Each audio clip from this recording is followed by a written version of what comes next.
Hello, beloved friends. Today is Thursday, May 7th. I have to stop and think. Thursday, May 7th at 12:12, and time for Awareness Moments with Kyra. And so delighted to have some of you joining us, Julie Fields and Donna Cristal, and looking forward to others that engage with us. I'm so grateful to see you all here and to know that we are being called in this time to learn how to self-regulate our reactions versus our responses. This is such a powerful time, and so many ways that we're getting to find that different things are showing up that invite us to a new way of being with ourselves and noticing our reactions versus our responses. You know, this is an amazing moment in time where we're getting all different viewpoints about what we're in the midst of, but also in all kinds of different ways. And I'll give a couple of examples today. Welcome Carolyn Holmes Lenaway and welcome Gail Kendall McFadden. Glad to have you join us this morning. And as we begin, we're looking at reactions versus responses and our ability to self-regulate. Now, this takes a sense of emotional, mental, and spiritual maturity. What is it that happens when we have a reaction to something and we may have a knee-jerk, it may be just an automatic response. A lot of us have been created in this world in a way that we have trigger points or things that are especially places where we have a deeper reaction. You know, we were born into a world where we live in fight, flight, or freeze. I like to add that one, mostly that fight, flight, but there's also that freeze inside of us. And depending upon what we're experiencing in a moment, we may experience something as a threat to our livelihood, to our sense of self, to our identity. The ego gets caught up in the identity, and so when it feels threatened, it tends to have reactions. And part of what we're learning at this time, when there's a lot of different experiences out there, glad you're here from Arizona, thank you, and welcome Charlotte Hopkins.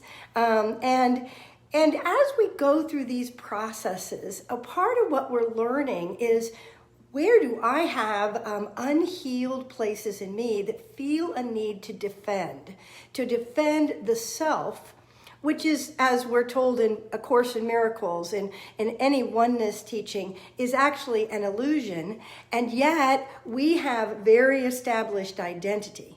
When we can look at our own skin and look beyond and say, well, how do I know I even have a hand here? And begin to feel into a deeper consciousness and awareness. This is awareness moments. So we're here to talk about how do we access that awareness and step out of those reactions and choose responses. Welcome, Perry Winston. Glad you're here with us. And in these moments of life coming at us in various ways, it may be so automatic to have that response. We may catch ourselves after the fact that we may have had a response, maybe not a response, a reaction to something. It's great when we can go straight to response. We are in a quiet place of expansiveness and we can go correct, can't get to the world, directly to the place where from awareness we just see the bigger picture and can then choose a response that's in alignment with our highest self. Welcome, Beverly Johnson. And as we are in this journey right now of so much information coming at us, everything from information about the censorship that's happening in various places and the information we're not receiving, or the information that's there that kicks us in the gut in some way, or it creates a defensiveness that says that's not right, or becomes self-righteous in that moment. We have all these different responses within us. A minister friend, Jacqueline Hawkins, Reverend Jacqueline Hawkins, posted a beautiful message this week, and she had a situation that she had been making a commitment to stay in gratitude for everything. Now, this is a big commitment at the level of soul, and to bring it into form in the midst of world circumstances is truly a spiritual expression and a maturity that says, I'm going to allow everything and then come to that place. So she put a post up today that was truly moving. And I'll say honestly, it absolutely stirred my soul when I read her post. Welcome, Ursula Gunzel from Florida. Glad to have you with us.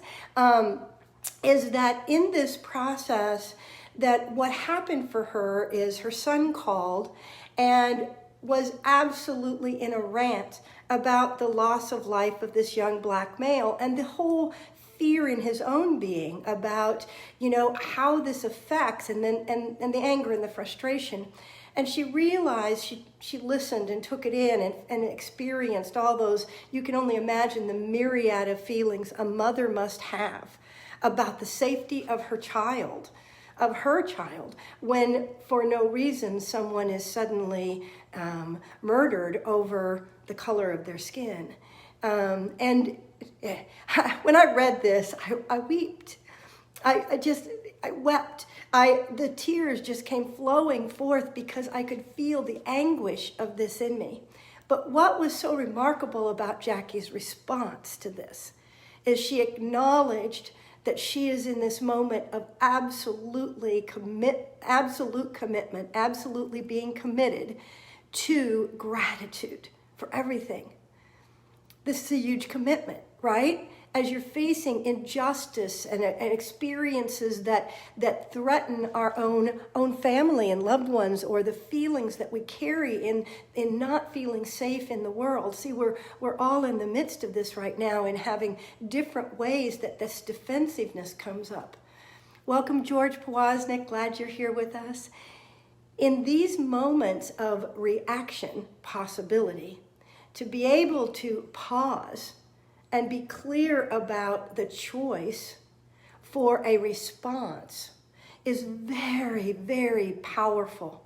It is a place where we access the inner power within us, the spiritual power, the place where we unify heaven and earth, our divine and our human self, where we come into spiritual power in the center of our being, in this solar chakra, in this place where we hold and we know the truth of our spiritual existence. This is very much reminds me when I read what she had said about this, when Jacqueline Hawkins says, I have chosen to go to gratitude for all things. And so I'm holding this and honoring everything that my son was experiencing in his rant, and allowing that and allowing the feelings that rise up, and also then to come back to a place of how do I process this from a place of gratitude within myself. What a powerful moment. And it reminded me so much of Jesus on the cross saying, Father, forgive them. They know not what they do. When we begin, and what happened in me in even reading this was this realization of how I have a knee-jerk response to something that gives me grief, or something that threatens life, or that makes me feel that it should be different. And what if instead I can stop and pause and go into the choice of what I choose in response to all experiences, to everything out there. In that moment, I realized I had the choice of seeing this from a much higher frequency. Jacqueline invited everyone to take it into a higher frequency, to take it to love and to gratitude, and to know that this is bringing to the surface those things that need to be healed right now in our world. For us to understand we are not just one with our brothers and sisters, we are our brothers and sisters. There's no separation between me and you, or anyone else for that matter. And so how do I respond versus react? Is there some ego-driven need for self-righteousness or defensiveness? Now, sometimes what happens to us when that defensiveness rises is we get the opportunity to recognize there's something else that is a trigger in our being. Maybe a belief we took on as a child that the world isn't safe, or that we can't trust certain situations or people, or we can't trust ourselves in certain situations, or and trust our own ability to choose to respond instead of react. And sometimes when that trigger happens, it takes a moment to get our breath and pause and choose what's the highest choice for myself right now. What reaction am I going to bring? What response am I going to bring out that truly aligns with the highest vision for myself and my world? Welcome, Gandhari Baling. I never say your name right. Welcome, Gandhari. Baligny, I think I'm not sure I'm going to say it right. I'm going to have to call you later and find out how to say your last name right. All of a sudden it's out, not in my brain, but that's okay, because I love you anyway. Darrell Watkins and Mike Crucivallo, welcome. So as we look at response instead of reaction, we get to see where we're triggered. Someone on a post that I put a beautiful picture of the blue angels that flew over our area yesterday. And most people were just like, wow, what a great photo, and how great it was to have them flying over. And I had an immediate remembrance of an experience a couple of years ago, that the first time I ever went to an air show. Well, I had never been to an air show, and let me tell you, and it was the first time in, I can't remember how long, but like a long time, a long number of years, that the Blue Angels had flown in the air show because of previously losing one of their crew. And Bulini, okay, thank you. Thank you, Gandhari. And so in that moment when they were flying again, to recognize the precision, the skill, the gift that they were giving by coming and perfecting that, and being able to show us what's possible in that in kind of unison of movement, that was absolutely, I have to say, it was stunning. It was, because I understood in that moment what happens when we can be in unison, when the unified field that we're working within becomes one between us. And it's like that's how they moved, and it was remarkable to see that. And I was deeply moved by the experience of the Blue Angels at that moment. Welcome, Glenda, and I'm glad to have you with us.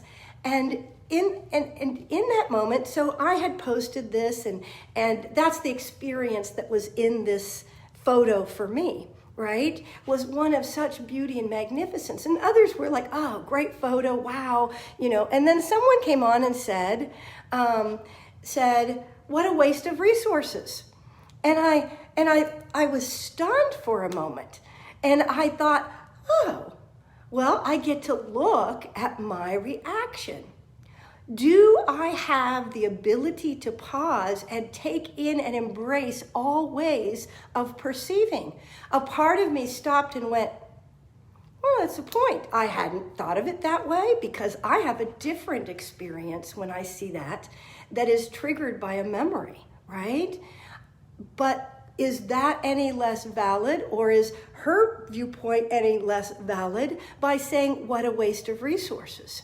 See, what happens to us is we feel this need to defend.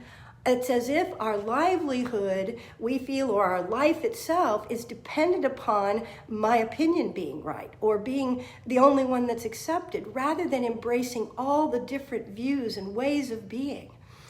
That, to me, is a higher spiritual frequency that says, oh, well, let me put a love next to that response as much as I did to the other responses.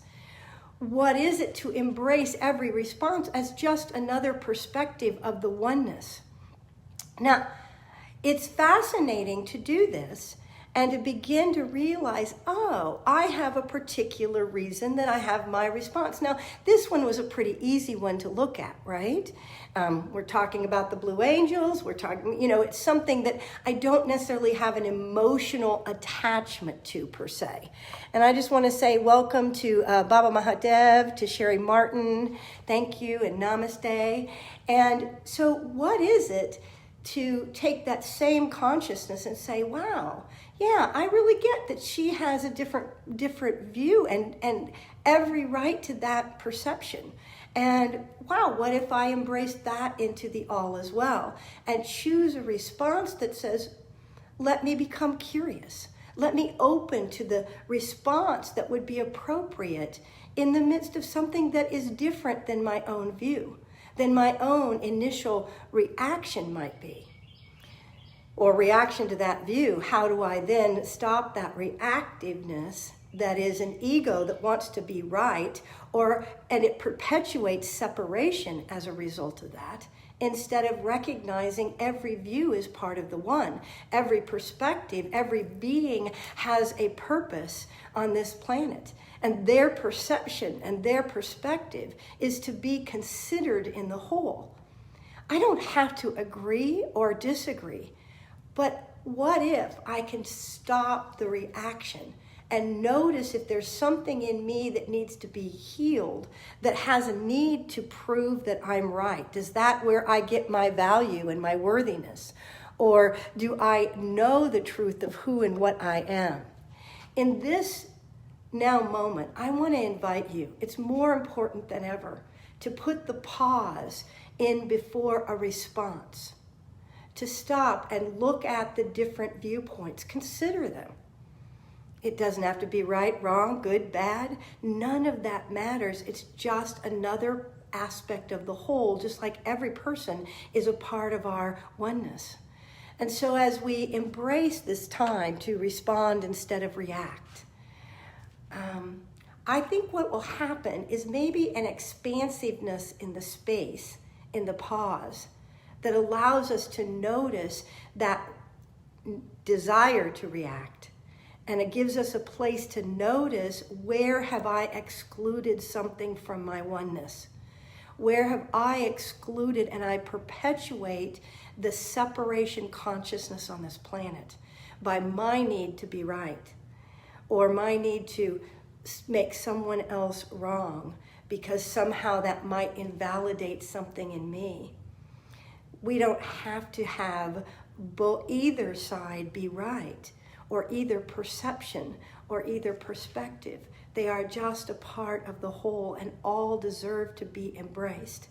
What if we, like Jacqueline Hawkins did yesterday, is raise our frequency, open to the awareness of, yes, in the weeping, which is what happened for me, the weeping through that exchange of reading her post, absolutely then touched me into the gratitude, actually, for every being and the opportunity to embrace all, which meant even those that were the perpetrators, or what we have defined as perpetrators. See, we continue to create separation even by our language.